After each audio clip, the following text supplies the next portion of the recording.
সম্মানিত হাজির, দেখুন আমাদের যদি একটা গন্তব্য থাকে যে আমি বসে বসে যাব, কিংবা কেউ আমাকে মনে করে পাঠাবে বসিরহাট, তা এই বসিরহাট পর্যন্ত আমার যেতে একটা গাড়ি ভাড়া করতে হবে, তাই তো? নাই গাড়িতে করে আরোহণ করে আমি বসিরহাট পর্যন্ত পৌঁছাতে পারবো। সাইকেল, মোটরসাইকেল বা অন্য যে কোনো গাড়ি আমাকে প্রয়োজন। হেঁটে যেতে অনেক পথ, অনেক সময় লেগে যাবে। আমরা দেখতাম ছোটবেলায় যারা হজ করতে যেতে, কিছু মানুষ যেতে এরোপ্লেনে করে, আবার কিছু মানুষ যেতে পানির জাহাজে। আমরা শুনতাম বা দেখতাম, তো তাদের গন্তব্যস্থল ছিল মদিনা বা মক্কা, সৌদি আরব। তো তার জন্য জানতাম কেউ বা এরোপ্লেনে করে, কেউ বা পানির জাহাজে করে যেতে। তো বলার বিষয় হলো এটা, কোনো একটা গন্তব্যে পৌঁছাতে গেলে একটা আরোহণ হতো, কোনো একটা গাড়ি প্রয়োজন হয়। তো আমরা এই দুনিয়াতে এসেছিলাম, আল্লাহ পাক রব্বুল আলামিন আমাদেরকে মেহেরবানি করে দয়া করে দুনিয়াতে পাঠিয়েছে একটা গাড়ির মাধ্যমে। সেই গাড়িটার নাম হলো মা। জগৎ আমরা জানি পাঁচটা। আমরা ছিলাম রোহের জগতে, রোহের জগৎ অতিক্রম করে আমরা আসছি কোথায়? মায়ের গর্ভনালীয় জগতে। ওই জগৎ পার করে আমরা আসছি কোথায়? দুনিয়া নামে যে জগৎ, সেই জগতে। তো দুনিয়াতে আসতে গেলে আমাদের একটা গাড়ির প্রয়োজন হয়েছে, যে গাড়িটার নাম হলো মা। দুনিয়াতে দুইজন ব্যক্তি ব্যতীত কেউ এই দুনিয়াতে আসতে পারেনি মা ছাড়া। যে দুজন মা ছাড়া এসেছেন তাদের নাম আমরা জানি। হযরত আদম আলাইহিস সালাতু ওয়াস সালাম ও হাওয়া আলাইহিস সালাতু ওয়াস সালাম আমাদের আদি পিতা। আমাদের আদি পিতার নাম কি? আদম আলাইহিস সালাতু ওয়াস সালাম। আদি মাতার নাম হলো হাওয়া আলাইহিস সালাতু ওয়াস সালাম।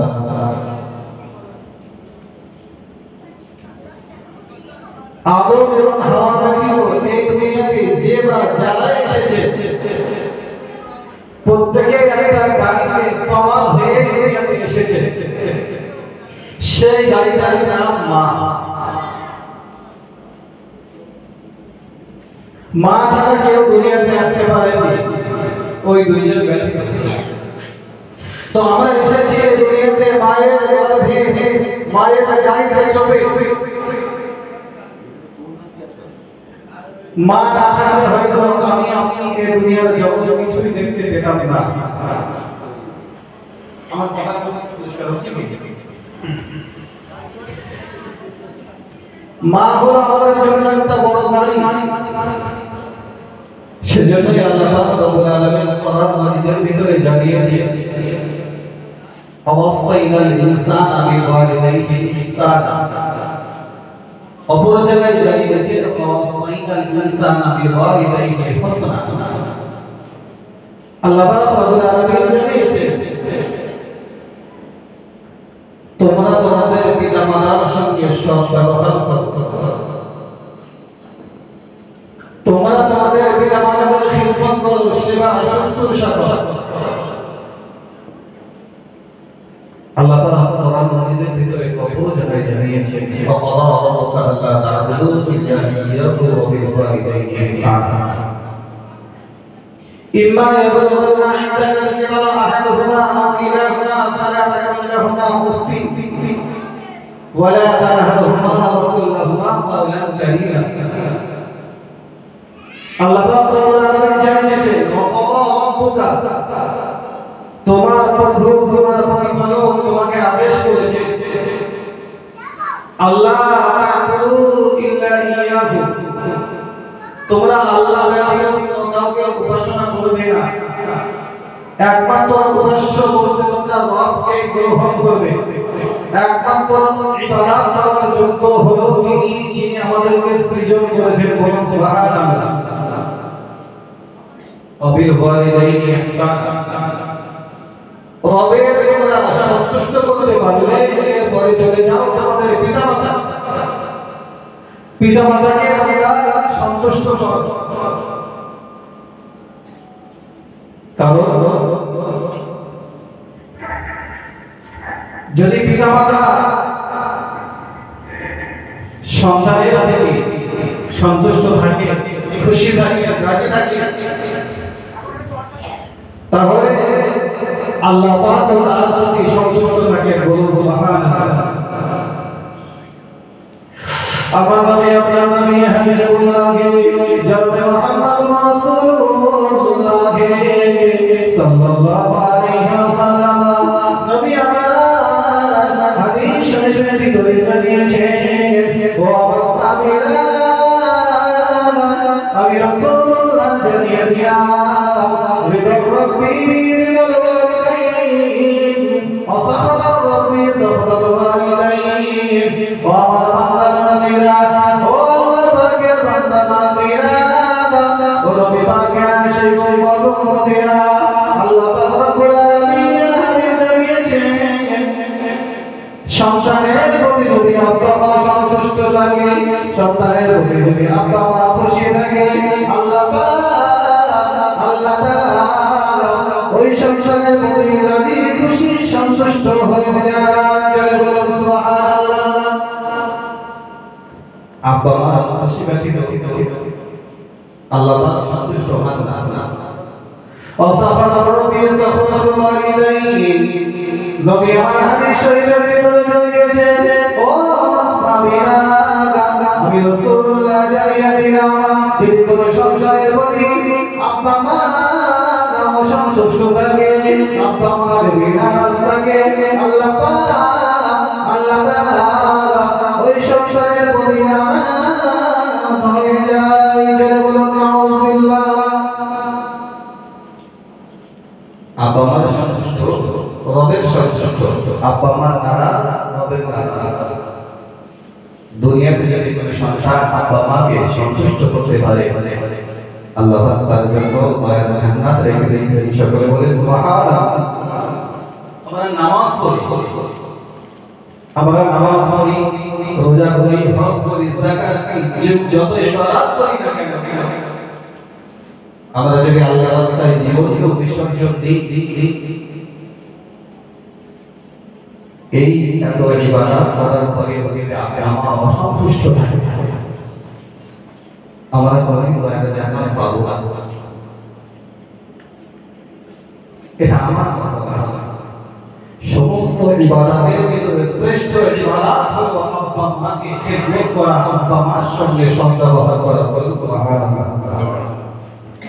আমার নবী আপনার নবী হাবিবুল্লাহ জনাবে মুহাম্মদুর রাসূলুল্লাহ সাল্লাল্লাহু আলাইহি ওয়াসাল্লাম নবী আমার হাদিস শরীফের ভিতরে জানিয়েছেন, বিরুল ওয়ালিদাইন ও সাবিরা, আমি রাসূলুল্লাহ জানিয়ে দিলাম, আমি হাবিবুল্লাহ জানিয়ে দিলাম, তোমরা তোমাদের পিতামাতাকে খিদমত করবে, তোমরা তোমাদের পিতামাতার সঙ্গে সদ্ব্যবহার করবে, তোমাদের পিতামাতাকে তোমরা সন্তুষ্ট রেখে দেবে। কারণ নবী পাক সাল্লাল্লাহু আলাইহি ওয়াসাল্লাম জানিয়েছেন, আফদালু মিনাস সালাতি ওয়াস সাদাকাতি ওয়া সাবিরা, আমি রাসূলুল্লাহ জানিয়ে দিলাম, কোন ব্যক্তি যদি পাঁচ ওয়াক্ত নামাজ দৈনন্দিন আদায় করে, যদি দৈনন্দিন পাঁচ ওয়াক্ত নামাজ জামাতের সঙ্গে আদায় করে, ওয়া সাবিরা, আমি রাসূলুল্লাহ জানিয়ে দিলাম, ওই সন্তানের প্রতি যদি আব্বা মা অসন্তুষ্ট থাকে, আব্বা মা যদি নারাজ থাকে, না না না না, ওই ব্যক্তির জন্য জান্নাত জুটবে না। আল্লাহ তাআলা হাবিব জানিয়েছেন, রিদা রাব্বি রিদাল ওয়ালিদাইন ওয়া সাখাত রাব্বি সাখাতাল ওয়ালিদাইন।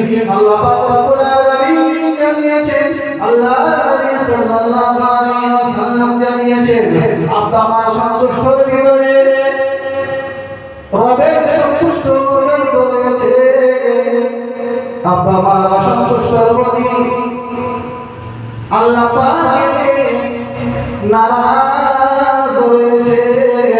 নবী আমার জানিয়ে দিলেন, এই জন্য তো নবী আমার জানিয়ে দিলেন, আফদালু মিনাস সালাতি ওয়াস সাদাকাতি ওয়াস সাওমি ওয়াল হাজ্জি ওয়াল উমরাতি ওয়াল জিহাদি ফি সাবিলিল্লাহ।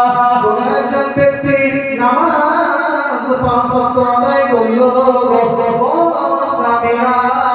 কোন একজন ব্যক্তি দৈনন্দিন দান সাদকা করলো, আমি রাসূলুল্লাহ জানিয়ে দিলাম, কোন একজন ব্যক্তি হজ আদায় করলো, আমি রাসূলুল্লাহ জানিয়ে দিলাম, কোন একজন ব্যক্তি উমরা আদায় করেছে, ওয়াল জিহাদ ফি সাবিলিল্লাহ, কোন একজন ব্যক্তি আল্লাহর রাস্তায় জিহাদ করেছে, নিজের জীবনকে উৎসর্গ করেছে। ও সাবিরা, এই সমস্ত ইবাদতের থেকে আব্বা মাকে খিদমত করা, আব্বা মার সঙ্গে সদ্ব্যবহার করা, আব্বা মার সঙ্গে সুন্দর আচরণ রাখা, এটা হলো অনেক বড় ইবাদত, অনেক বড় ফজিলত। জোরে বলুন সুবহানাল্লাহ। তো বেদান্তের নারে তাকবীর, নারে তাকবীর। আমি নামাজ পড়লাম, আমি দান সাদকা করলাম, আমি হজ করলাম, উমরা করলাম, কিন্তু আব্বা মা নারাজ, অসন্তুষ্ট, আমার জন্য কি জান্নাত জুটবে? জুটবে? আল্লাহর ইবাদতের কার কথা বললেন? আল্লাহর ইবাদত করার পরে আব্বা মাকে সন্তুষ্ট করা।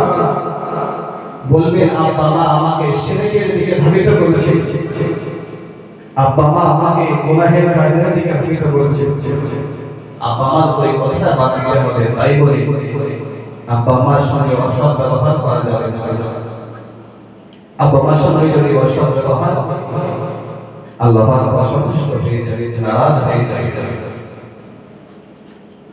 আব্বা মা যদি মুশরিক হয়, আব্বা মা যদি বেধর্মী হয়, তারপরেও নবী আমাকে জানিয়ে দিয়ে, তোমার আব্বা একজন বেধর্মী, তোমার আব্বা একজন মুশরিক, তোমার আব্বা একজন কাফের, তোমার আম্মা একজন মুনাফিক, তারপরেও তোমার ওই আব্বাকে, তোমার ওই আম্মাকে খিদমত করেই যেতে হবে, তার ধর্মটা তোমার পালন করতে হবে না, কিন্তু তাকে যথাপূর্ব খিদমত করতে হবে, সেবা শুশ্রূষা করতে হবে। জোরে বলুন সুবহানাল্লাহ। আল্লাহ নবীর প্রিয় সাহাবী হযরত আবু হুরায়রা রাদিয়াল্লাহু তাআলা, আল্লাহ নবীর বিশিষ্ট একজন সাহাবী, এর নামটা আপনারা প্রত্যেকেই জানেন। আবু হুরায়রা রাদিয়াল্লাহু তাআলা সবথেকে হাদিস বেশি বর্ণনা করেছেন পুরুষ সাহাবাদের ভিতরে। সকলে বলুন সুবহানাল্লাহ। বুখারী ও মুসলিম শরীফে যত সাহাবারা হাদিস বর্ণনা করেছেন, সবথেকে বেশি হাদিস বর্ণনা করেছে নবীর সাহাবী আবু হুরায়রা। আবু হুরায়রা নবী পরে মুসলমান হয়ে গেলেন, কিন্তু মা তখন ছিল মুশরিক। মা মুশরিক, আবু হুরায়রা ঈমানদার। আল্লাহ নবীর কাছে দৈনন্দিন আবু হুরায়রা আসে, দ্বীনের তালিম নেন, দ্বীনের শিক্ষা নেন। আবু হুরায়রা অবশেষে রাত যখন ঘুরিয়ে যায়, বাড়িতে চলে যায়। যখন বাড়িতে যায়, মা আবু হুরায়রা থেকে অসন্তুষ্ট, মা রাগ করে। একদিন আবু হুরায়রা তার মা মারলেন। আল্লাহর নবীর প্রিয় সাহাবী হযরত আবু হুরায়রা রাদিয়াল্লাহু তাআলা আল্লাহর নবীর দরবারে ইয়া রাসূলুল্লাহ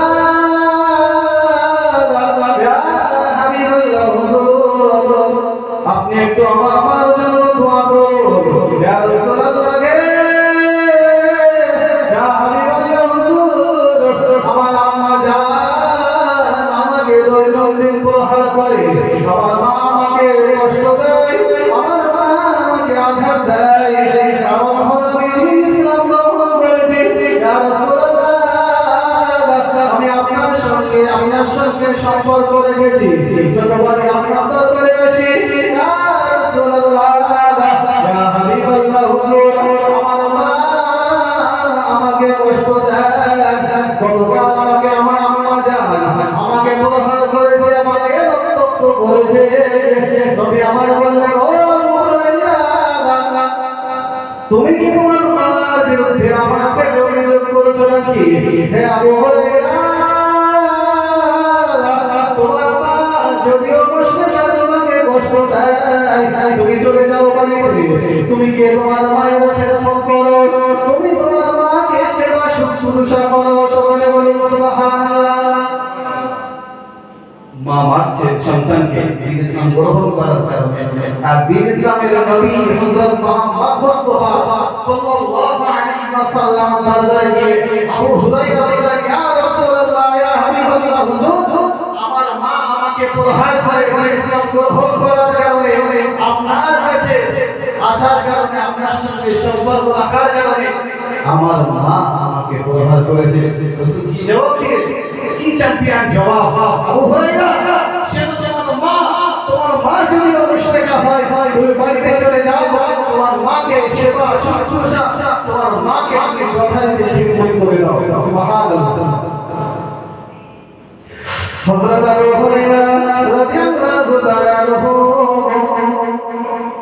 ওই সময় বললেন ইয়া রাসূলুল্লাহ ইয়া হাবিবাল্লাহ হুজুর আমি আবু হুরায়রা আমি আমার মায়ের বিরুদ্ধে কোনো অভিযোগ করি না আমার মা যদিও আমাকে মারে এর জন্য আমি অসন্তুষ্ট না ইয়া রাসূলুল্লাহ ইয়া হাবিবাল্লাহ আমি মনে করি যখন আমার আম্মা ইন্তেকাল হয়ে যাবে আমার আম্মা যখন কিয়ামতের ময়দানে আল্লাহর সম্মুখে দাঁড়িয়ে যাবে ইয়া রাসূলুল্লাহ ইয়া হাবিবাল্লাহ হুজুর আমার আম্মা কিভাবে জবাব দেবে আমার আম্মাকে কঠিন জাহান্নামে যেতে হবে ইয়া রাসূলুল্লাহ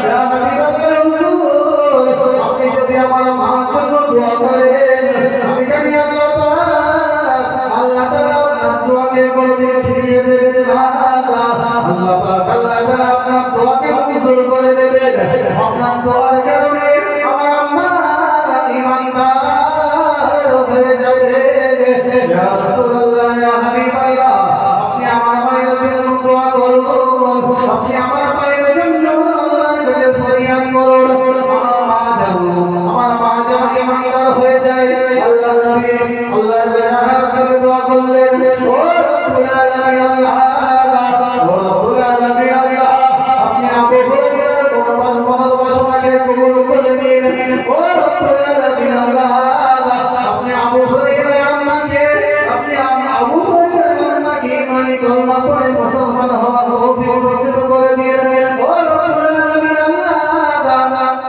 আপনি আবু হুরায়রার আম্মার উপর কিভাবে খুশি সন্তুষ্ট হয়ে যান সুবহানাল্লাহ রাসূল আকরাম সাল্লাল্লাহু আলাইহি ওয়াসাল্লাম আবু হুরায়রাকে নিয়ে সঙ্গে দোয়া করেছেন আল্লাহর কাছে আল্লাহ আপনি আবু হুরায়রার মাকে দ্বীন ইসলামের জন্য মনোনীত করুন কবুল করুন আবু হুরায়রা দোয়া শেষ হতে না হতে দৌড়ে চলে গেলে বাড়ি একজন সাহাবা প্রতিমতে দেখা হলো সাহাবা হাত ধরে টানলেন তুমি দৌড়াচ্ছ কেন আবু হুরায়রা তোমার কি এমন হয়েছে রাস্তা দিয়ে তো দৌড়ে যাও না বাড়ি থেকে আজকে কেন বাড়িতে দৌড়ে যাবে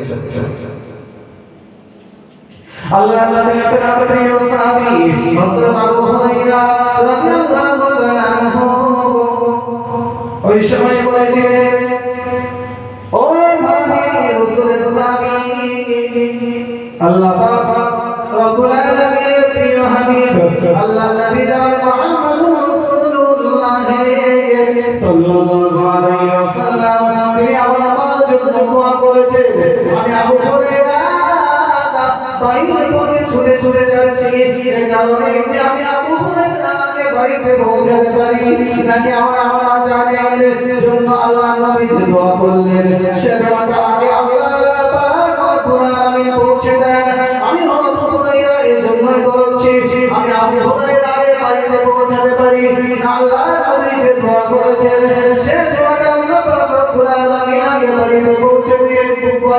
পৌঁছে দিয়েছেন। এই কারণে আমি আবু হুরায়রা দৌড়ে দৌড়ে চলে যাই বাড়িতে। যে না আবু হুরায়রা বাড়িতে গিয়ে দরজা নাড়া দিলে আবু হুরায়রা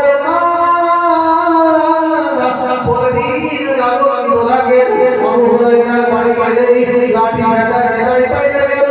আবু হুরায়রাকে তার দিয়ে প্রহার করে দরজা খুলে দিয়ে বললেন বাবা আবু হুরায়রা, ও বাবা আবু হুরায়রা, তুমি আমার বুকে চলে এসো বাবা, তুমি আমার বুকে চলে এসো, আমাকে নিয়ে চলো সেই নবীর কাছে যে নবী আসলাম, যে নবীর কারণে আমি দিন ইসলামের প্রতি সন্তুষ্ট হয়েছি, দিন ইসলামের প্রতি খুশি রাজি হয়ে গিয়েছি।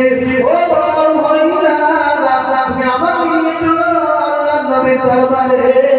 কেন আম্মা জান আপনি এতদিন তো আপনি আনন্দিত ছিলেন, হে বাবা আবু হুরায়রা,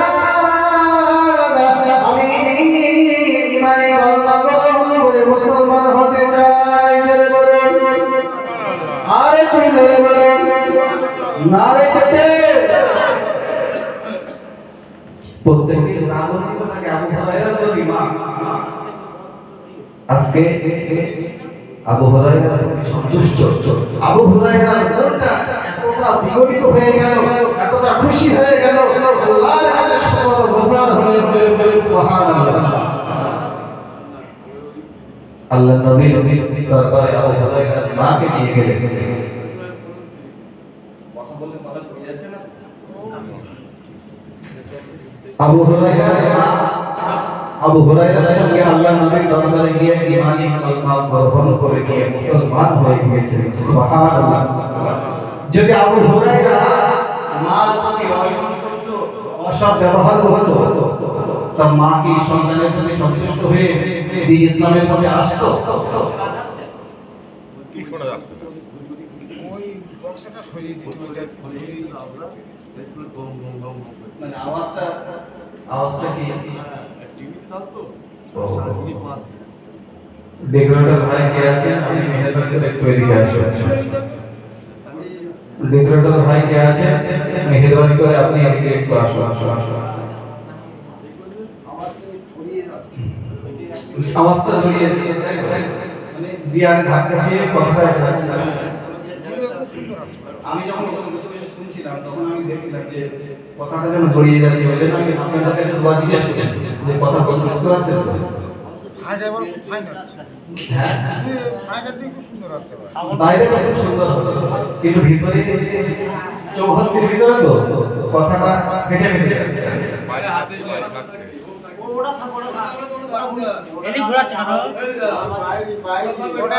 আচ্ছা আচ্ছা আমার বাবু তিনি কিভাবে বক্স দিলে হয় দিচ্ছে, আমার প্রত্যেকেই যে কথা বলেছিলাম সে কথা শ্রবণ করি।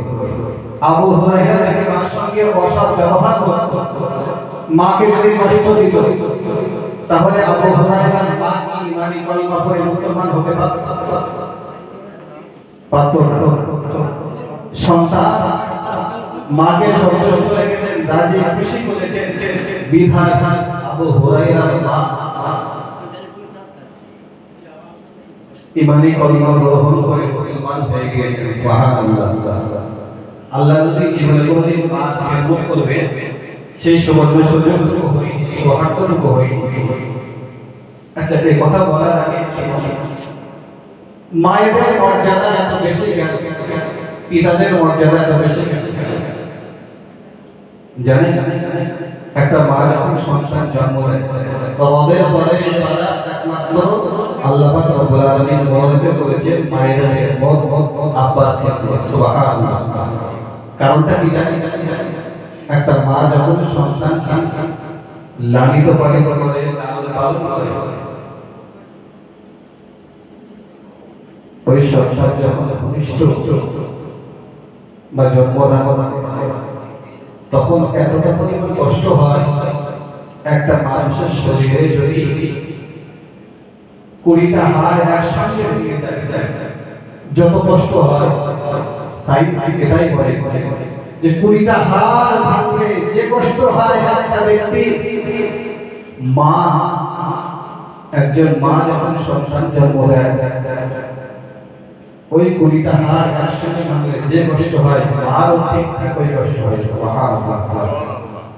একজন ব্যক্তি সাধারণ মানুষ যারা 45 ইউনিট, কত বললাম 45 ইউনিট কষ্ট ধারণ করতে পারে স্বাভাবিক অবস্থায়। 45 থেকে 50 চলে যাবে। আমার যদি 45 থেকে 50 ডিগ্রি বা ইউনিট কষ্ট আসে আমি মৃত্যুবরণ করব। আমার সর্বোচ্চ ধারণ ক্ষমতা হলো 45 ইউনিট কষ্ট। কিন্তু মায়েদের যখন প্রসব বেদনা হয়, মায়েরা যখন সন্তান জন্ম দেয়, তখন 57 ইউনিট কষ্ট মাকে ভোগ করতে হয়। সুবহানাল্লাহ। মা ইন্তেকাল হয় নাই, মাকে আল্লাহ জীবিত রেখে আমাদের মতো এই নাদান গুনাহগারকে দুনিয়াতে পাঠিয়েছেন। সুবহানাল্লাহ। এই জন্যই তো রবের পরে কাউকে যদি ইবাদত আরাধনা বা ঘোষণা করার যোগ্য আল্লাহ বানাতে, তাহলে প্রত্যেকটা সন্তানকে বলতে, যাও তোমরা চলে যাও তোমাদের মা এবং আব্বার পায়ে তোমরা সিজদা অবনত হও। সুবহানাল্লাহ। সিজদা একমাত্র পাওয়ার যোগ্য আল্লাহ পাক। যদি কাউকে আল্লাহ পাক অনুমতি দিতেন যে কাউকে সিজদা করা যাবে, তাহলে মা বাপের পায়ে পায়ে কলবে সিজদা করার জন্য আল্লাহ পাক হুকুম করতেন। কিন্তু সিজদা করতে হবে একমাত্র আল্লাহর জন্য। কিন্তু মা বাপকে কেউ যদি কষ্ট দেয়, রিদা রাব্বি রিদাল ওয়ালিদাইন ওয়া সাখাতা রাব্বি সাখাতাল ওয়ালিদাইন, আল্লাহ পাক রব্বুল আলামিন সন্তানের অসন্তুষ্ট হবে। আব্বা মা যদি সন্তানের প্রতি অসন্তুষ্ট হয়, ওই সন্তানের প্রতি আল্লাহ পাক নারাজ হয়ে যাবে, অখুশি হয়ে যাবে। সেজন্য কোরআনের ভিতরে এসেছে, وَوَصَّيْنَا الْإِنسَانَ بِوَالِدَيْهِ إِحْسَانًا وَوَصَّيْنَا الْإِنسَانَ بِوَالِدَيْهِ حُسْنًا। ও আমার বান্দা বান্দীরা, ও আমার বান্দা বান্দীরা, আমি আল্লাহ পাক রব্বুল আলামিন জানিয়ে দিলাম, তোমরা তোমাদের পিতামাতাকে খিদমত করবে, তোমরা তোমাদের পিতামাতাকে সেবা শুশ্রূষা করবে। আমার উম্মুহু কুরহা ওয়া ওয়াদাহু কুরহা। ও আমার বান্দা বান্দীরা, আমি আল্লাহ পাক রব্বুল আলামিন জানিয়ে দিলাম, তোমাদের মা যখন তোমাদেরকে গর্ভে ধারণ করেছিল, তোমাদের মা যখন তোমাদেরকে দুনিয়াতে ভূমিষ্ঠ করেছিল, তোমার মা অনেক কষ্ট ধারণ করেছে। সারাদিন তোমরা ভালো ভালো খেয়ে বেরিয়েছো, কিন্তু না না, তোমার মায়ের কাছে গিয়ে একবার সংসার নিয়ে দেখো, তোমার মা সারাদিন মনাহারে দিন কাটিয়েছে। তোমার মা যখন তোমাকে ভূমিষ্ঠ করলো, তোমার মা যখন তোমাকে জন্ম দিল, সারাদিন সারা রাত তোমার মা তোমার পিছনে রাখালের সেবা শুশ্রূষা করে গিয়েছে। শীতের রাতে যখন তুমি তোমার মাকে কষ্ট দিয়েছো, শীতের রাতে যখন কেউ তোমার পাশে ছিল না, একমাত্র যদি কোনো ব্যক্তি থাকে সেটা হলো তোমার মা, তোমার আব্বা। তোমার মা তোমাকে কত খেদমত করেছে দেখো, তুমি তোমার মায়ের দুধ পান করেছো। এক ফোঁটা দুধ তৈরি হতে 7 ফোঁটা রক্তের প্রয়োজন। অসংখ্য তুমি দুধ পান করেছো, তারপরে তুমি তোমার মায়ের রক্ত খেয়ে বড় হয়েছো। তোমার মার রক্ত তুমি যদি পান না করতে, তাহলে আল্লাহ পাক তোমার মতো একজন জন্তুকে, তোমার মতো একজন মানব জাতিকে এই দুনিয়াতে সুনাম দেহের অধিকারী বানিয়ে দিতেন না। যখন কোন সন্তান অসুস্থ হয়ে পড়ে, মায়ের গর্ভ থেকে ভূমিষ্ঠ হওয়ার পরে যখন কাছের ঘরে কেউ কোনো ব্যক্তি রেখে দেয়, দেখতে পাওয়া যায় ঘরে দৈনন্দিন হাজার হাজার টাকা মাকে, হাজার হাজার টাকা বাপকে দিতে হয় তাদেরকে চিকিৎসককে। মনে করুন কোন একজন ব্যক্তি সন্তান জন্ম দিয়েছেন, কোন একজন মা সন্তানটা অসুস্থ, অনেক সন্তানকে করে রাখা হয় কি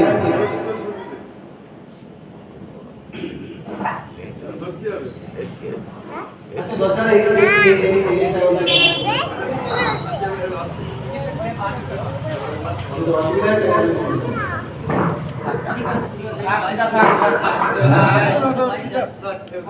তোমরা জানো বলি কেন তো যাবে যে কথা বলছিলাম প্রত্যেকে একবার দরুদ পড়ে আল্লাহুম্মা সাল্লি আলা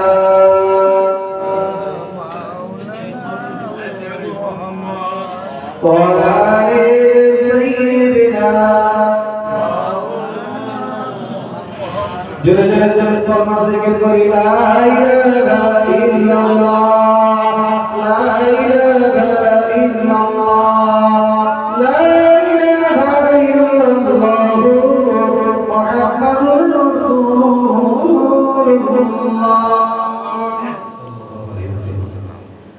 দেখুন কোন একজন সন্তান ভূমিষ্ঠ হওয়ার পরে সে অসুস্থ, তাকে রাখতে হবে কাচের ঘরে, কাচের ঘরে রাখা হলো।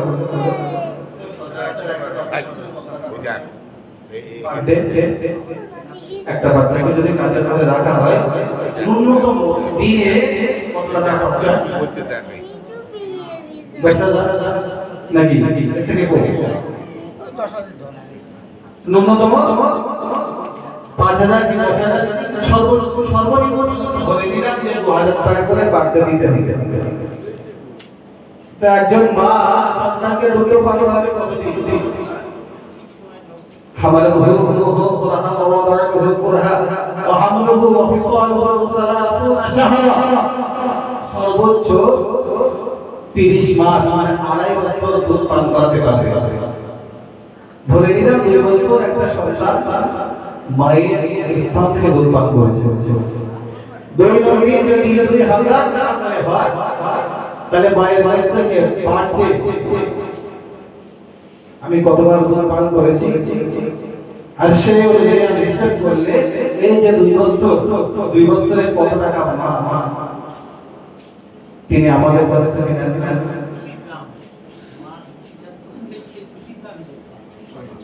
এক ফোঁটা দুধ তৈরি হতে গেলে 7 ফোঁটা রক্তের প্রয়োজন হয়।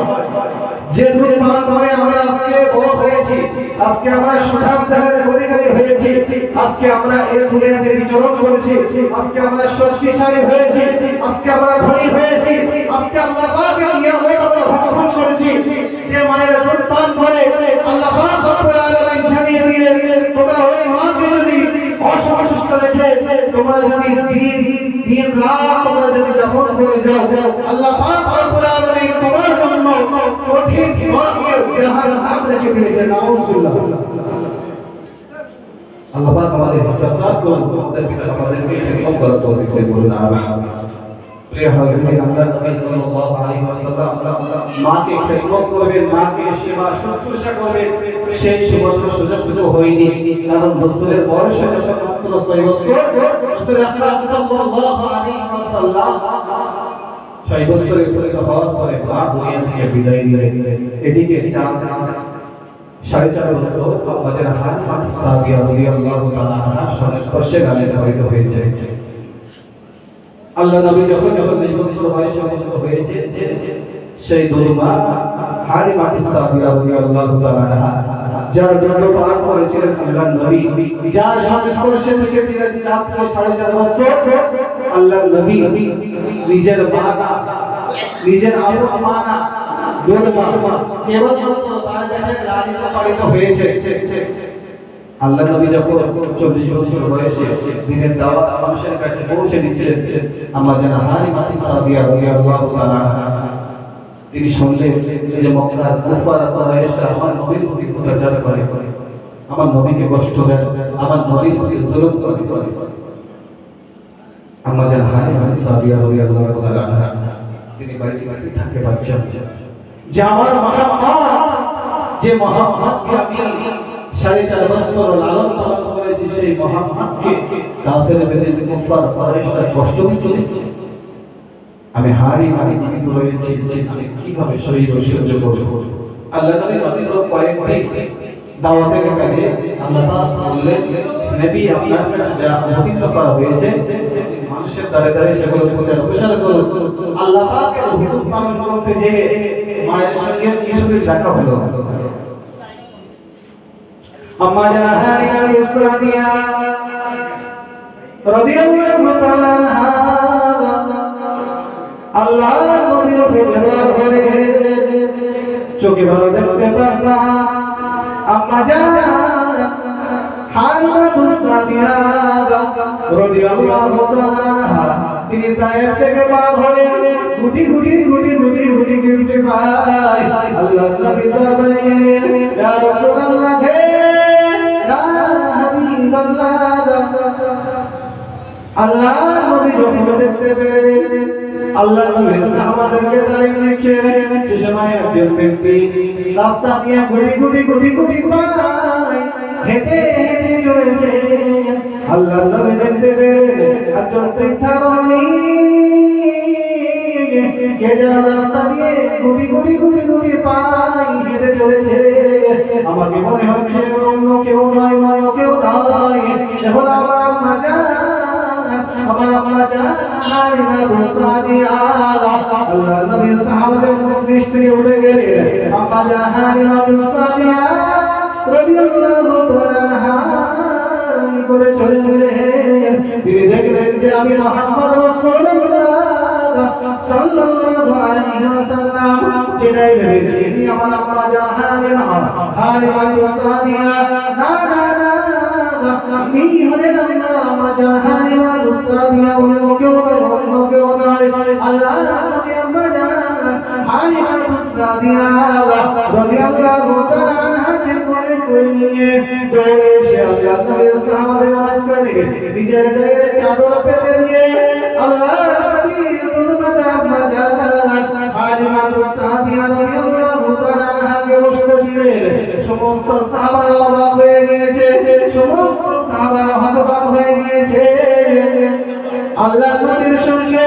আমরা কথা বলতে ভয় পাই আল্লাহর নবীর যদি কোনো পোশাক আমাদেরকে দেন আমাদের গায়ে দিতে বড় ভয় হয় আল্লাহর নবী জনাব মুহাম্মদুর রাসূলুল্লাহ সাল্লাল্লাহু আলাইহি ওয়াসাল্লাম নিজের গায়ে চাদরটাকে বিছিয়ে দিয়েছেন একজন বৃদ্ধা দুই রমণীর জন্য কে রমণী আল্লাহর নবী তখন কোনো উত্তর দিলেন না সাহাবাদেরকে বললেন ও সাবিরা আমি রাসূলুল্লাহ জানিয়ে দিলাম তোমরা কিছুক্ষণ অপেক্ষা করো আমি তোমাদেরকে দিনের তালিম দেব দিনের দাওয়াত দেব আমি এই বৃদ্ধাকে আমার বাড়িতে রেখে আসি আল্লাহর নবী নিয়ে চলে গেলেন আম্মা জান হালিমাতুস সাদিয়া রাদিয়াল্লাহু তাআলা আনহাকে সঙ্গে নিয়ে চলে গেলেন বাড়িতে গিয়ে বললেন ও বিবি আয়েশা দেখো না কাকে নিয়ে এসেছি আমরা আয়েশা সিদ্দিকা রাদিয়াল্লাহু তাআলা আনহা তিনি চিনতে পারছেন কাকে নিয়ে এসেছেন আল্লাহ বললেন ও বিবি আয়েশা ইনি অন্য কেউ না ইনি হলেন আমার তওবা আমি আমার মায়ের ভালোবাসা কোনদিন আমি আমার মায়ের ভালোবাসা খুব বেশি দুনিয়াতে পাই নাই আমি আমার মায়ের দুধ বেশি পান করি নাই ও বিবি আয়েশা ইনি হলেন আমার দুধমাতা আম্মা জান হালিমাতুস সাদিয়া রাদিয়াল্লাহু তাআলা আনহা যার দুধ পান করে আমি রাসূলুল্লাহ সুঠাম দেহের অধিকারী হয়েছি ও বিবি আয়েশা তুমি আমার সঙ্গে যতটা সৎ ব্যবহার করো ও বিবি আয়েশা তুমি যতটা আমার সঙ্গে আমাকে সম্মান করো ও বিবি আয়েশা আমি রাসূলুল্লাহ জানিয়ে দিলাম তার থেকে তুমি বেশি ভালোবাসবে আমার আম্মা জান হালিমাতুস সাদিয়াকে জোরে বলুন সুবহানাল্লাহ আর একটু জোরে বলুন সুবহানাল্লাহ নারে করবে বিবি আয়েশা তুমি তো আমাকে মহব্বত করো ভালোবাসো আমাকে খিদমত করো বিবি আয়েশা আমার থেকেও যেন বেশি সন্তুষ্ট হয় আমি যত না তোমার প্রতি সন্তুষ্ট আমি না যেন তোমার প্রতি রাজি আমার মা যেন তার থেকে অধিক রাজি খুশি সন্তুষ্ট হয়ে যাবে সুবহানাল্লাহ বিবি আয়েশা আমি সুঠাম থেকে অধিকারী হয়েছি আজকে তুমি আমাকে স্বামী হিসেবে পেয়েছো আমার পিছনে সরস্বতী সব যিনি বেশি দিয়েছে পৃথিবীতে আর নারীতে আছে তিনি আমার আব্বা হালিমাকে যেমন কষ্ট দিত আমার নবী আপনার নবী হাবিবুল্লাহ জনাবে মুহাম্মদুর রাসূলুল্লাহ সাল্লাল্লাহু আলাইহি ওয়াসাল্লাম বিবি আয়েশাকে বলে গেলেন, ও বিবি আয়েশা, আমার সাহাবীরা সকলে অপেক্ষা তারা মসজিদে নববীতে বসে রয়েছে, তারা মসজিদের ভিতরে বসে রয়েছে। ও বিবি আয়েশা, আমি তাদেরকে তালিম দিয়ে বাড়িতে ফিরবো, তুমি আমার মাকে সেবা শুশ্রূষা খেদমত করবে। আম্মা জান আয়েশা সিদ্দিকা রাদিয়াল্লাহু তাআলা আনহা, আম্মা জান হালিমাতুস সাদিয়াকে সেবা শুশ্রূষা খেদমত করেছেন। দেখতে পাওয়া গেল আল্লাহ নবী মসজিদের ভিতরে চলে গেলেন, সাহাবারা অপেক্ষা করছেন। সাহাবারা প্রশ্ন করলেন, ইয়া রাসূলুল্লাহ, ইয়া হাবিবাল্লাহ, হুজুর, আমরা বলতে গিয়ে তো ভয় করি, আপনার সঙ্গে কথা বলবো, আপনার পোশাক পরিধান করবো।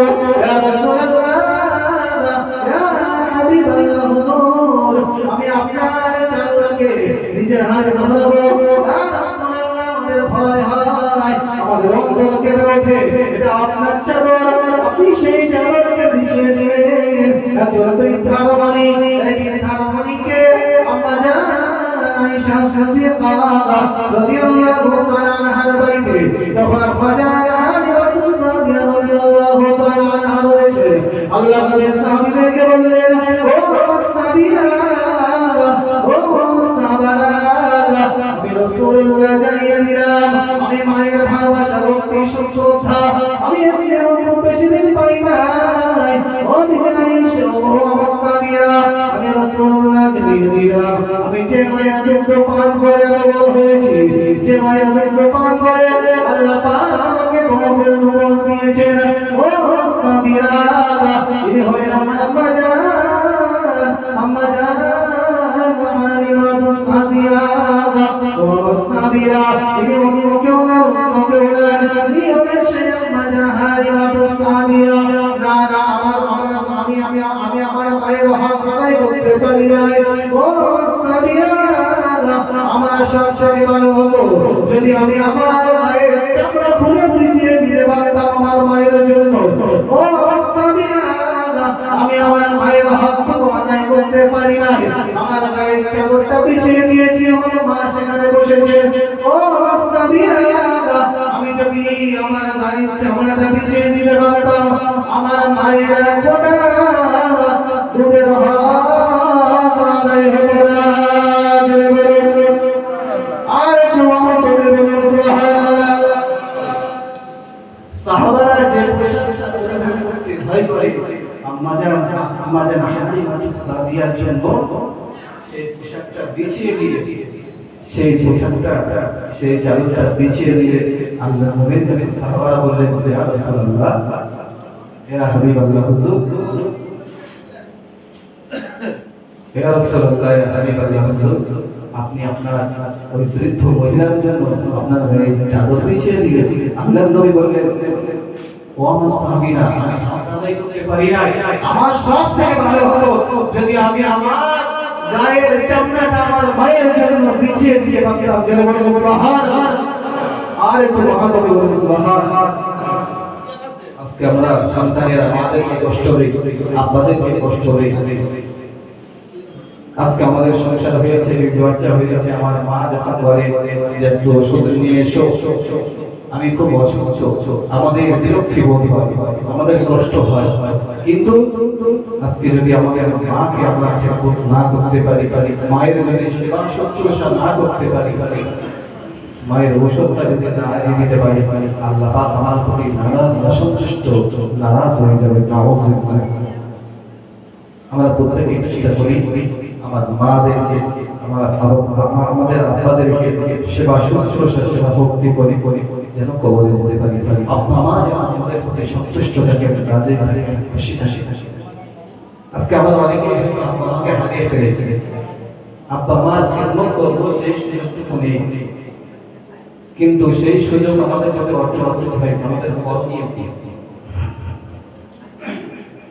সবার মা আব্বা তো জীবিত নেই, পিতা মাতা তো সকলের জীবিত নেই, আব্বা মা অনেকের বিদায় নিয়েছে, অনেকের জীবিত আছে। যাদের জীবিত আছে তারা আব্বা মাকে খেদমত করবেন, সেবা শুশ্রূষা করবেন, কিন্তু যাদের আব্বা মা জীবিত নেই তাদেরকে কিভাবে সেবা শুশ্রূষা খেদমত করবে?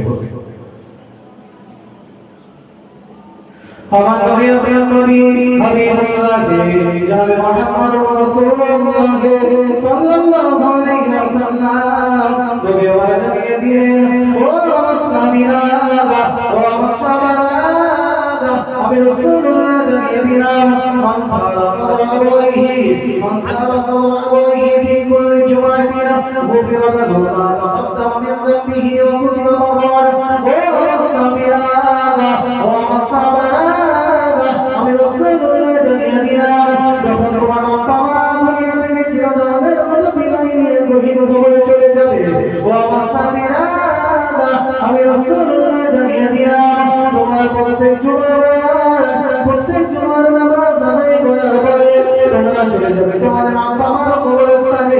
তোমরা যদি তোমাদের আব্বা মার কবরকে জিয়ারত করতে পারো, মান যারা কবর আবওয়াইহি আও আমিরা ফি কুল্লি জুমাতিন, জুমার দিন যদি তোমরা তোমাদের আব্বা মার কবরকে জিয়ারত করতে পারো, ওয়া মাসাবিরা, আমি রাসূলুল্লাহ জানিয়ে দিলাম, গুফিরা লাহু মা তাকাদ্দামা মিন যামবিহি ওয়া কুতিবা মাররান। তোমাদের এই জিয়ারতের কারণে তোমাদের আব্বা মার জীবনের যখন গুনাহ মাফ হয়ে যাবে, তোমাদের আব্বা মার কবরে যেমন আল্লাহ পাকের রহমত বর্ষিত হবে।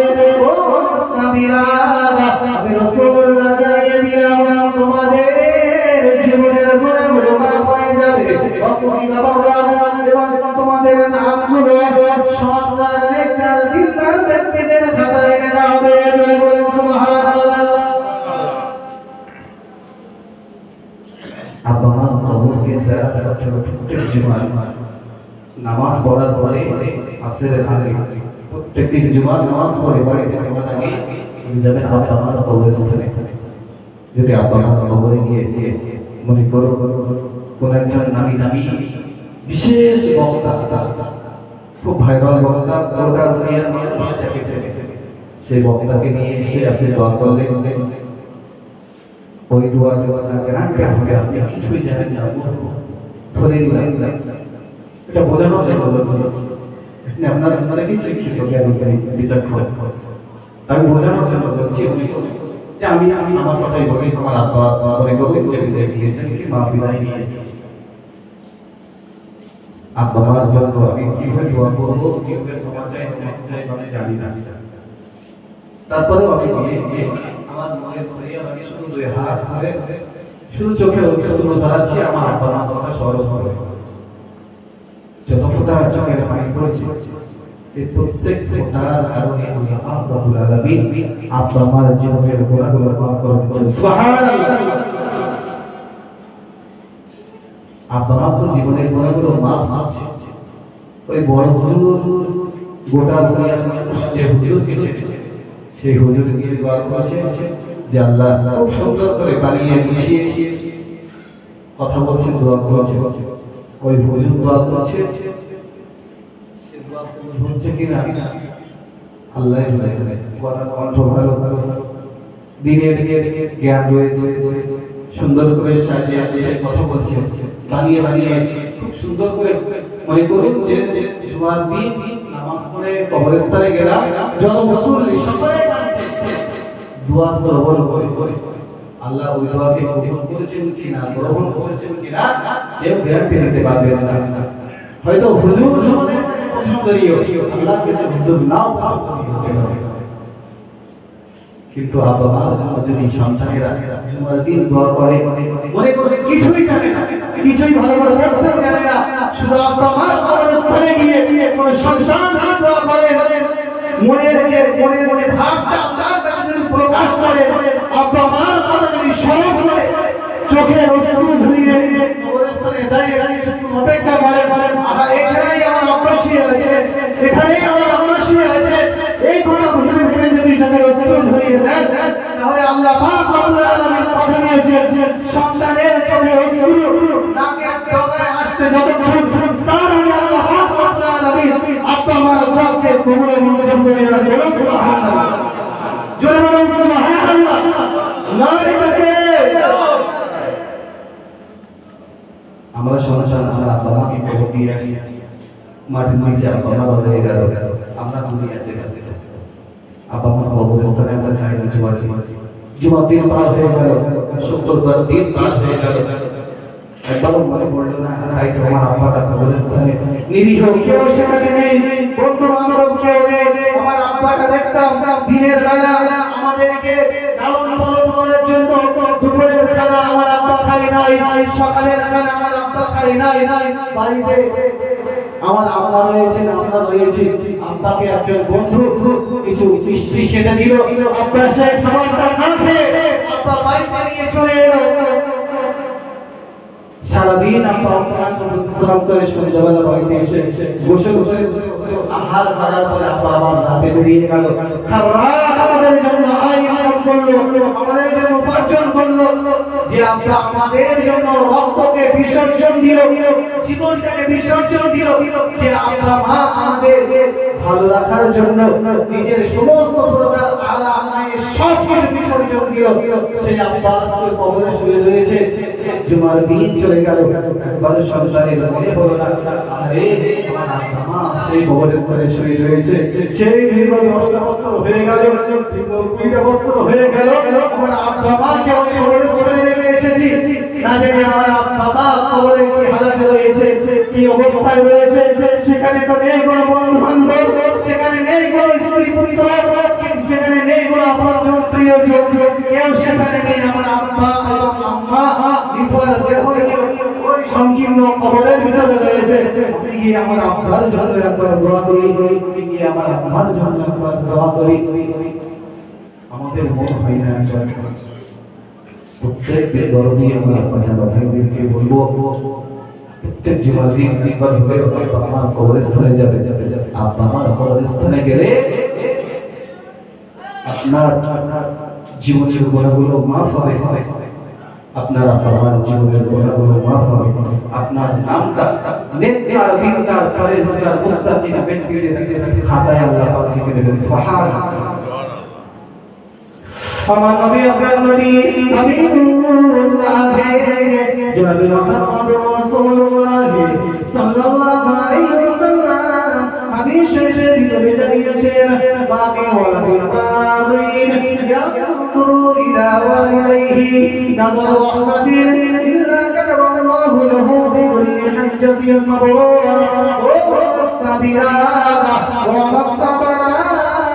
তোমাকে আল্লাহ পাক অর্থ দিয়েছেন, ধন সম্পদ দিয়েছেন, আল্লাহ পাক রব্বুল আলামিন তোমাকে বড় করেছেন, আল্লাহ পাক রব্বুল আলামিন তোমার উপরে হজ ফরজ করে দিয়েছেন। তুমি চলে যাচ্ছ এখান থেকে হজ করতে, হাজার হাজার টাকা ব্যয় করে, লাখ লাখ টাকা ব্যয় করে নবীর মাজারটা জিয়ারত করতে, তুমি আল্লাহ পাকের অগণিত ঘর কাবাকে তোমরা পরিদর্শন করতে, তোমরা হাজার হাজার লাখ লাখ টাকা ব্যয় করে চলে যাচ্ছ হজ পালন করতে, ইসলামের একটা ভিত্তি আদায় করতে। ও মুসলিমরা, ও মুসতাবারা, আমি রাসূলুল্লাহ জানিয়ে দিলাম, তোমরা এখান থেকে কাবা শরীফে যেতে হাজার হাজার টাকা লাখ লাখ টাকা ব্যয় করা লাগবে না। তুমি যদি দয়া দৃষ্টিতে, তুমি যদি ভক্তি শ্রদ্ধার সঙ্গে, তুমি যদি তোমার আব্বা মায়ের দিকে একবার দেখতে পারো, আরে এটা আমার আব্বা, এটা আমার আম্মা, আমার আব্বা আমাকে কত কষ্ট করে লালিত পালিত করেছে, আমার আম্মা আমাকে নিজের রক্তকে বিসর্জন দিয়ে আমাকে জন্ম দিয়েছেন, আমার মা আমাকে 10 রাত সাজিয়ে ভিজিয়ে দিয়েছেন, রক্তে রঞ্জিত করেছেন। ওই মুসলিমরা, আমি রাসূলুল্লাহ জানিয়ে দিলাম, যখন কোনো ব্যক্তি এই মহব্বত নিয়ে, এই ভালোবাসা নিয়ে, আরে আমাকে আল্লাহ দুনিয়াতে ধনী বানিয়েছে, আল্লাহ পাক ইজ্জত সম্মানের উচ্চ শিখরে আরোহণ করিয়েছে, এই না মনোভাব নিয়ে আব্বা মা চাঁদ মুখের দিকে একবার সন্তান দেখতে পাবে, আল্লাহ পাক রব্বুল আলামিন হাবিব জানিয়ে দিলেন, ওই সন্তানের জন্য আল্লাহ পাক কবুল হজের সওয়াব লিখে দেন। সুবহানাল্লাহ। আমরা লাখ লাখ টাকা ব্যয় করে হজ করতে যাচ্ছি, সে হজটা হচ্ছে কিনা আল্লাহ জানে। মনে করে এখন বর্তমান 4 লাখ টাকা খরচ করতে খরচ হচ্ছে, 4 লাখ টাকার ভিতরে বলুন আমার 1000 টাকা সুদের টাকা আছে, 1000 টাকা ঘুষের টাকা আছে, কিংবা 1000 টাকা আমাকে ভাগে মেরে, আমার ভাইকে ভাগে মেরে, কি আমার বোনকে ভাগে মেরে, কি আমার আব্বা মাকে ভাগে মেরে, আমার আত্মীয় স্বজনকে ভাগে মেরে আমি 4 লক্ষ টাকা জমা করলাম। আমি হজে গেলাম, নবীর রওজা জিয়ারত, আমি হজের যত বিধান রয়েছে সমস্ত বিধানগুলো যথারীতি পালন করলাম, কিন্তু এই হজটা আল্লাহর কাছে কবুল হলো কিনা আমি গ্যারান্টি দিতে পারবো না, আপনিও গ্যারান্টি দিতে পারবেন না। ওই আপনার যে 1000 টাকা অন্যায়ভাবে অর্থ উপার্জন ছিল, ওই অন্যায়ভাবে অর্থ উপার্জনের কারণে আপনার হজটাই বিধান চলে যাবে। কিন্তু এত কষ্ট করে এত শ্রম নিয়ে আপনারা যাচ্ছেন মক্কায়, আল্লাহ নবীর দিদারে, ইসলামের একটি ভিত্তি হজ আদায় করে আপনারা যাচ্ছেন, কিন্তু আব্বা মা বাড়িতে রয়েছে, আব্বা মার সঙ্গে কথা বলছেন না। ও হজ যদি কবুল করতে হয়, আল্লাহর কাছে যদি হজটা মকবুলিয়তের দরজায় পৌঁছাতে হয়, তাহলে আব্বা মাকে সন্তুষ্ট রাখতে হবে। ভক্তি ভালোবাসা নিয়ে আব্বা মাকে আপনি যতবার দেখবেন, সকালবেলা মনে করেন আপনি মহব্বত নিয়ে ভক্তি ভালোবাসা নিয়ে আব্বা এবং আম্মার চার মুখের দিকে দেখলেন, আপনার আব্বা কালো আম্মা কালো, তারপরে আপনি মহব্বত নিয়ে ভক্তি ভালোবাসা নিয়ে দেখছেন, আরে এটাই আমার আব্বা, আরে এটাই আমার আম্মা। যতবার আব্বা এবং আম্মার চার মুখের দিকে দেখছেন, প্রত্যেক পরবে প্রত্যেক দেখার বিনিময় আল্লাহ নবী জানিয়ে দিয়ে কবুলিয়তের হজ একবার করে লিখে দেওয়া হচ্ছে, প্রত্যেক করে করে দিবেন। সুবহানাল্লাহ। আব্বা মা চাঁদ চোখের দিকে প্রত্যেক দিন দেখবেন, মনে করুন যে আব্বা মা আপনার প্রতি অসন্তুষ্ট শরীয়তের বিষয়, এক্ষেত্রে আপনার জন্য পাকড়াও করা হবে। আব্বা মা আপনাকে হারাম কাজে রাখছে, আব্বা মা ওই কাজ ওই কথাটা বর্জন করার আদেশ, কিন্তু আব্বা মা আপনার কোনো ভালো কাজ করেছেন, আদেশ করেছেন, বা আব্বা মা আপনাকে মনে করুন দেখেই না, তারপরে আপনি সন্তান হিসেবে আব্বা মাকে খিদমত করতে হবে।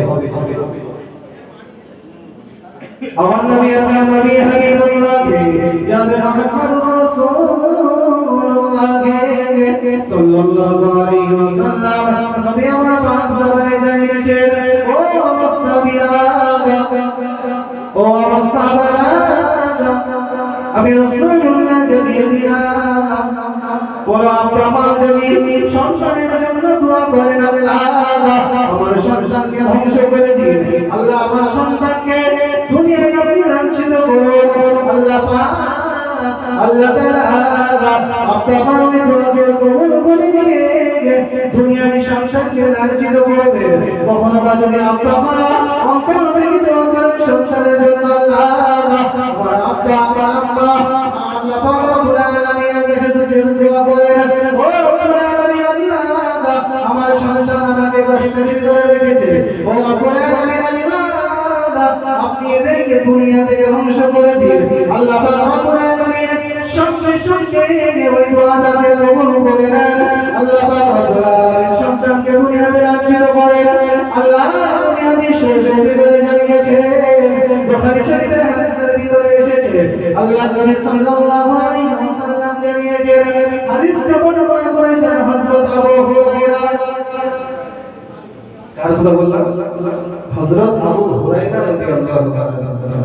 আবু হুরায়রা হাদিসটা বর্ণনা করেছেন, তিনি বলেন আল্লাহ নবী সাল্লাল্লাহু আলাইহি ওয়াসাল্লাম জানিয়েছেন,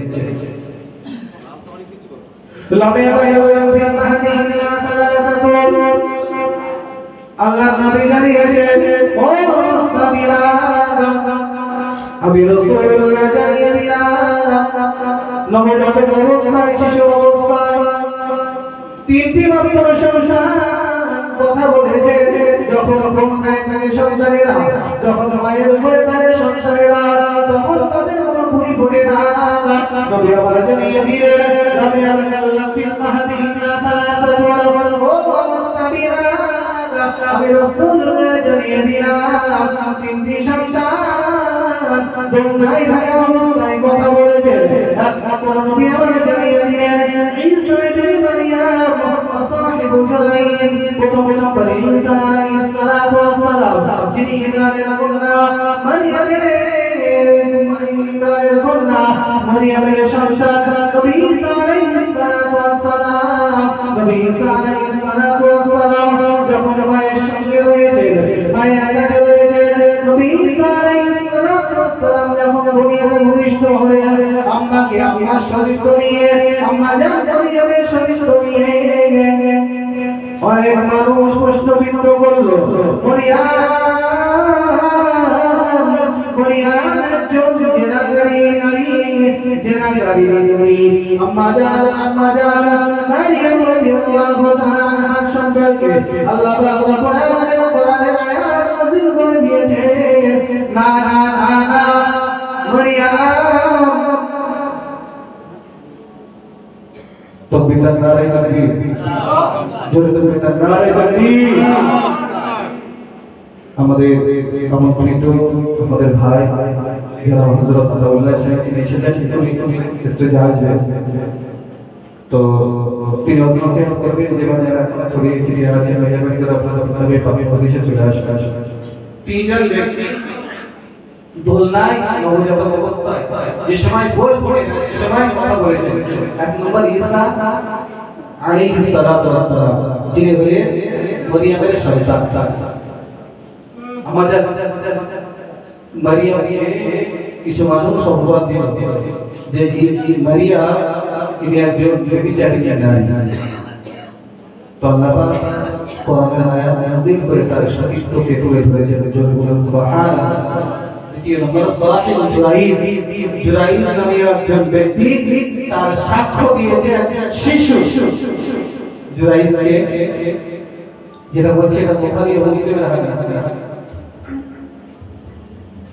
জুরাইজ হলো ইসরাইল জামানার একজন ইবাদত গুজার বান্দা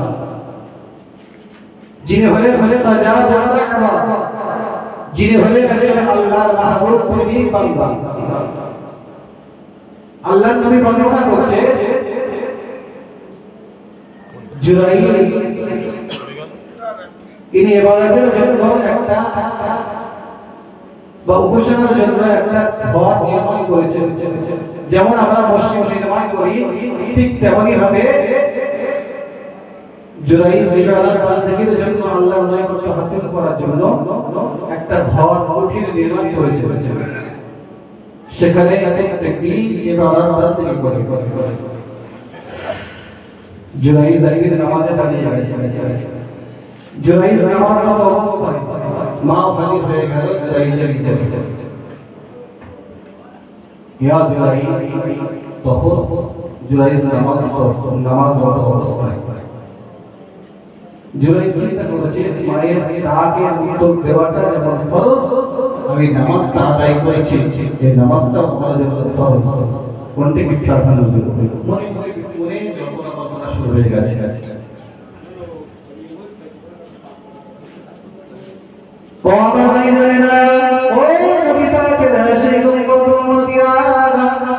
ওই সময় জুরাইজ বলেছিল ইয়া রাব্বি উম্মি ওয়া সালাতি ইয়া রাব্বি উম্মি ওয়া সালাতি জুরাইজ ওই সময় মনে মনে বলেছিল ও রব্বুল আলামিন একদিকে আমার আম্মা জান আমাকে ডাক দিয়েছে অপরদিকে আমার নামাজ একদিকে যেমন আমার আম্মা আমাকে ডাক দিয়েছে অপরদিকে আমার নামাজ ও রব্বুল আলামিন আমি কোনটিকে গ্রহণ করব রব্বুল আলামিন আল্লাহর প্রিয় মাহবুব বান্দা জুরাইজ তখন নামাজকে প্রাধান্য দিয়ে দিলেন বলুন সুবহানাল্লাহ জুরাইজ নারে তাকবীর নারে তাকবীর আলহামদুলিল্লাহ আমার ভাই জনাব মাওলানা আতাউস সাহেব তিনি এসে গেছেন তো তিনজন ব্যক্তি এটা বলে শেষ করে দেব কাছ থেকে আমি 2 মিনিটের জন্য হুজুরের কাছ থেকে আমি অনুমতি নিয়ে কথা বলছি যে জুরাইজ নামাজ পড়ছেন প্রথম দিন নামাজ পড়ছে, মা ওইদিকে গিয়ে ডাকছেন, হে জুরাইজ, ইয়া জুরাইজ। জুরাইজ তখন বলছেন, ইয়া রাব্বি উম্মি ওয়া সালাতি, একদিকে আমার নামাজ, অপরদিকে আমার মা, আমি কোনটাকে প্রাধান্য দেব? জুরাইজ প্রাধান্য দিল নামাজকে।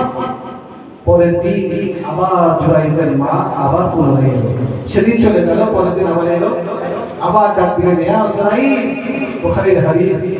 পরের দিন জুরাইজ আবার সেই নামাজরত অবস্থায় বললেন, ইয়া রাব্বি উম্মি ওয়া সালাতি, হে আমার আল্লাহ, আমি কোনটাকে প্রাধান্য দেব, নামাজ না আমার আম্মার ডাক?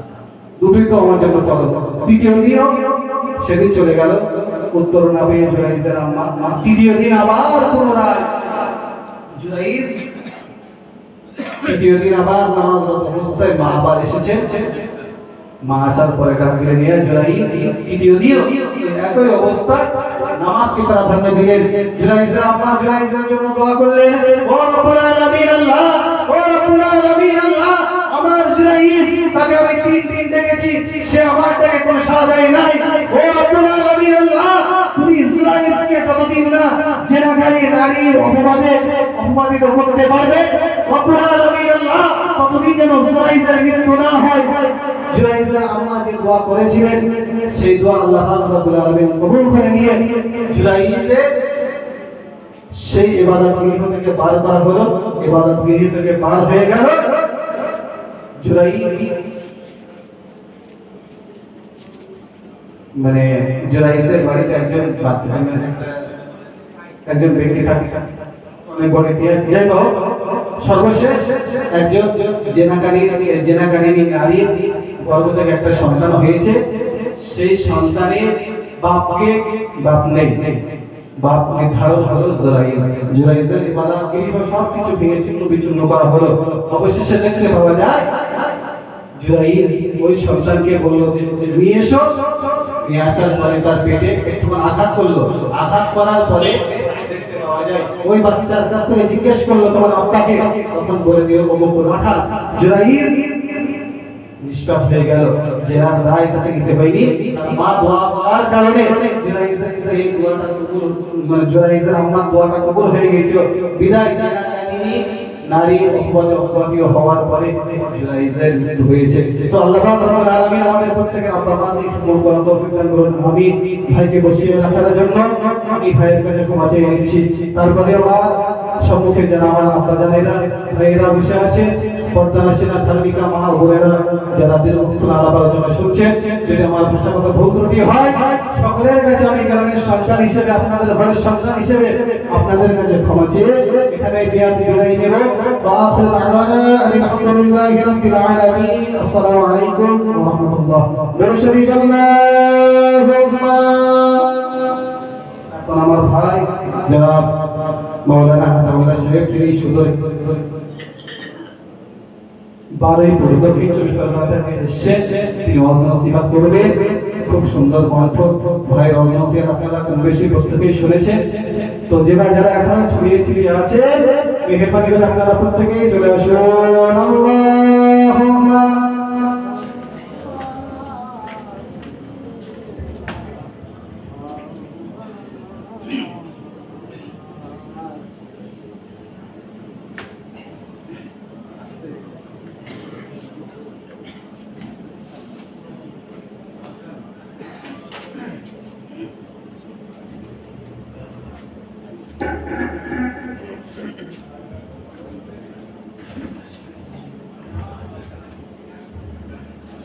আসসালামু আলাইকুম। ভাইরা যারা ছড়িয়ে ছিটিয়ে আছে সকলে চলে আসে, মেহরবানি করে পাক পাক এসে বসে যান। সকলকে জানাবো, কেউ সময়টা অযথা নষ্ট করে দিলে, সময় যদি অযথা নষ্ট করে আল্লাহ পাকের কাছে জবাবদিহি করতে হবে, ছাড় পাবে না। সময়টা নষ্ট করে এখানে সেখানে হেলায় দুলায় নষ্ট করে দিলে, গল্প গুজবে আনন্দ ফুর্তি করলে আল্লাহ পাকের কাছে জবাব দিতে হবে। কিন্তু এত সুন্দর একটা মাহফিলের আয়োজন আমার মায়েরা বোনেরা গ্রামবাসীরা মিলে মিশে আয়োজন করেছে। কোন মা, কোন ভাই, কোন পাড়া প্রতিবেশী, আল্লাহ তাদের সকলকে যেন সকলের যেন গুনাহ খাতা মাফ করে দেন। সকলে বলি আল্লাহুম্মা আমিন। কারাই মাহফিলের আয়োজন করলো? আল্লাহ তাদের সকলকে ডান হাতে আমল নামা দিও। সকলে বলি আল্লাহুম্মা আমিন।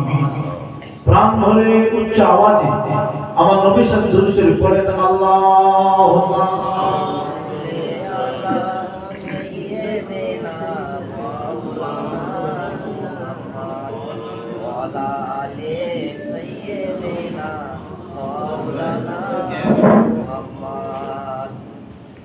وقال الله تعالى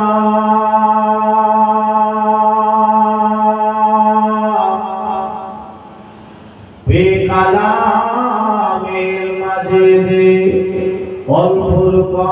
والفرقان الحميد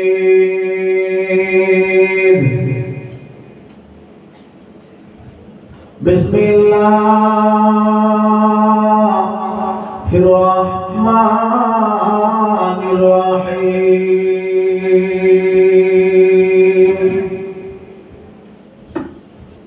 يا أيها الذين آمنوا اتقوا الله حق تقاته ولا تموتن إلا وأنتم مسلمون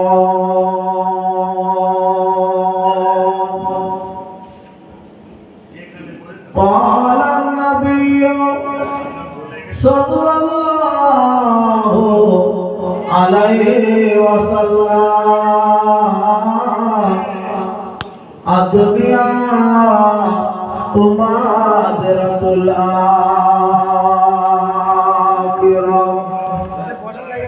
ما كان محمد أبا أحد من رجالكم ولكن رسول الله وخاتم النبيين কোনো এ কাটেনি বলো। ঠিক আছে।